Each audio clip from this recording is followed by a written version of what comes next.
जावा मैं सजदे च पैके ते तेनू मनावा मेरी आस मौला करी माफ मौला मेरे सारे ऐबा तू पर दे तू पा दे। माशाअल्लाह बस ठीक है।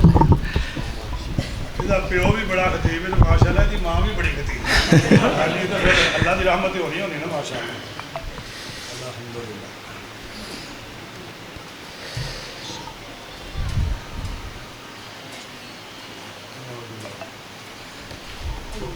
अल्लाह दे नबी दी शान दे अंदर दो चार शायर सुनो, शेर सुनो, इंशाअल्लाह फिर बलोच साहब दा खिताब शुरू हो जाएगा। सोना लाल गली मादा प्यारा लाल गली मादा, और जिन्हों जिन्हों सोने नबी नाल प्यार है ओदी शान सुनना चाहता उच्ची सारी आखो सुभान अल्लाह।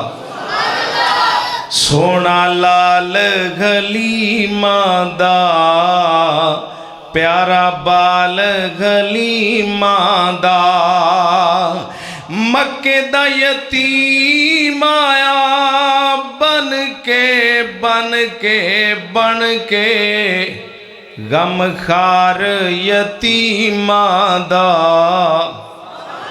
गम खार यतीमा दा, मिठड़ी बोली मुश्क पसीना सोने गन रुख सारे, खत्म नबूवत वाली रब ने सर ते रखी दस्तारे, फलका ते रब सदया आजा आजा आजा, होवे मेल करीमा दा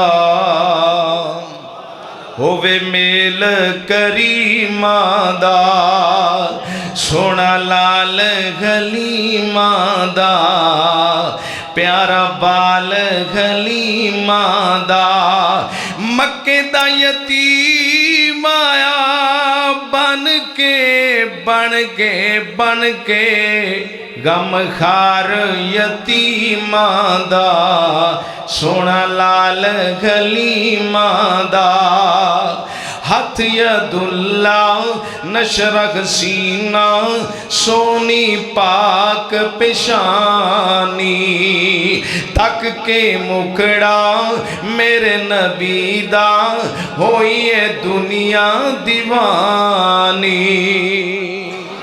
उच्ची कह दो उच्ची सारी आखो सुभान अल्लाह। हथ यदुल्ला नशरख सीना हथ यदुल्ला नशरख सीना, सोनी पाक पेशानी, तक के मुखड़ा मेरे नबी दा होइए दुनिया दीवानी, जिस दे नाम अंदर वकरा वकरा वकरा, दिसे जोड़ दो मीमा दा दिसे जोड़ दो मीमा दा, सोना लाल गलीमा दा प्यारा लाल गलीमा दा, मक्के दा यतीम आया बन के बन के बन के, गम खार यतीमा दा सोना लाल गलीमा दा।